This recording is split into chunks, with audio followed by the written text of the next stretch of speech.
আমি নিজে অবাক হয়েছি, আপনিও অবাক হবেন। এটা অস্বাভাবিক কিছু নয়, কারণ আজকের এই ভিডিওতে আমি এমন একটি বিষয় শেয়ার করতে যাচ্ছি যেটি সবার কিন্তু জানা প্রয়োজন।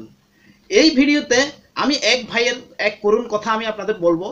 তিনি আমার কাছে একটি প্রশ্ন করেছেন, আচ্ছা ভাই বলেন তো কোন সিলিং ফ্যানের বাতাস ঠান্ডা। তিনি আমাকে এই প্রশ্নটা করে বলেছিলেন, ভাই কোন সিলিং ফ্যানের বাতাসটা ঠান্ডা, সেই সিলিং ফ্যানটা আমি কিনবো, আমাকে বলেন।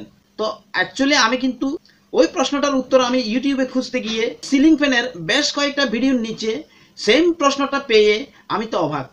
তো আপনারা তো অবশ্যই অবাক হওয়ার কথা। আরে ভাই, সিলিং ফ্যান কি এয়ার কন্ডিশনার নাকি আপনাকে ঠান্ডা বাতাস দিবে? যে কোনো ফ্যানে কিন্তু আপনাকে ঠান্ডা বাতাস দিতে পারবে না, কারণ এগুলি এয়ার কন্ডিশনার নয়।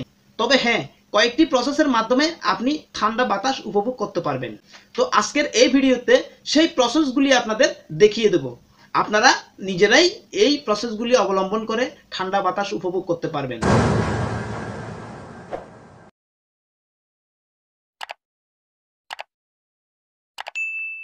প্রথমে আমি আপনাদের বলি, এই সিলিং ফ্যানগুলি ঠান্ডা বাতাস দেয় না কেন, হাওয়াগুলো গরম আসে কেন?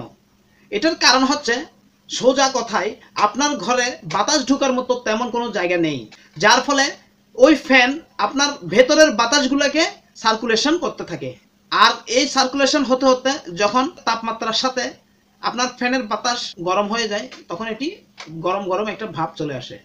আর এই সিলিং ফ্যানের বাতাস ঠান্ডা উপভোগ করার জন্য আপনার ঘর যদি বিল্ডিং হয়ে থাকে, তাহলে নিশ্চয়ই আপনার ঘরের যে কোনো এক কোণে ভেন্টিলেশন রয়েছে। সেই ভেন্টিলেশনকে ওপেন করে আপনারা একটি অ্যাডজাস্ট ফ্যান 8 ইঞ্চি বা 10 ইঞ্চি একটা অ্যাডজাস্ট ফ্যান বসিয়ে দিবেন। এই অ্যাডজাস্ট ফ্যানটি বসার কারণ হচ্ছে, আপনার ঘরের ভেতরে যে গরম ভাবটা রয়েছে সেই গরম ভাবটা সে বাইরে নিয়ে যাবে, এবং অন্যান্য জায়গায় যে জায়গাতে আপনার ওপেন এরিয়া রয়েছে, হয়তো বা দরজা দিয়ে কিংবা জানালা দিয়ে ঠান্ডা হাওয়া প্রবেশ করে, সিলিং ফ্যান ওই ঠান্ডা হাওয়াকে সার্কুলেশন করতে থাকবে। ফলে আপনার ঘর ঠান্ডা থাকবে, রুম ঠান্ডা থাকবে, বাতাসও ঠান্ডা পাবেন। এছাড়া আপনার যদি ঘর টিনের হয়ে থাকে, তাহলে আপনারা অবশ্যই এই টিনের নিচে এই ফোমটি ব্যবহার করবেন। এই ফোমের কাজ কি জানেন?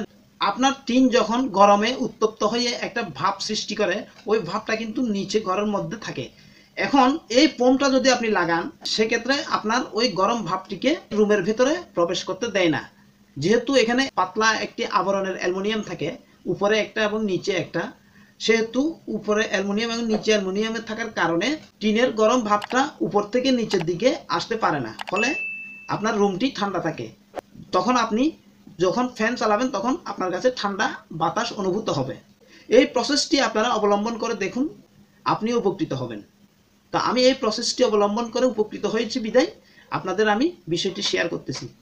তো ভিউয়ার্স, এই ছিল আজকের ভিডিওটি যদি আপনাদের একটু হলেও যদি ভালো লেগে থাকে, তাহলে অবশ্যই ভিডিওতে একটি লাইক দিবেন।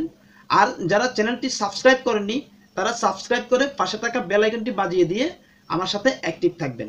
ধন্যবাদ।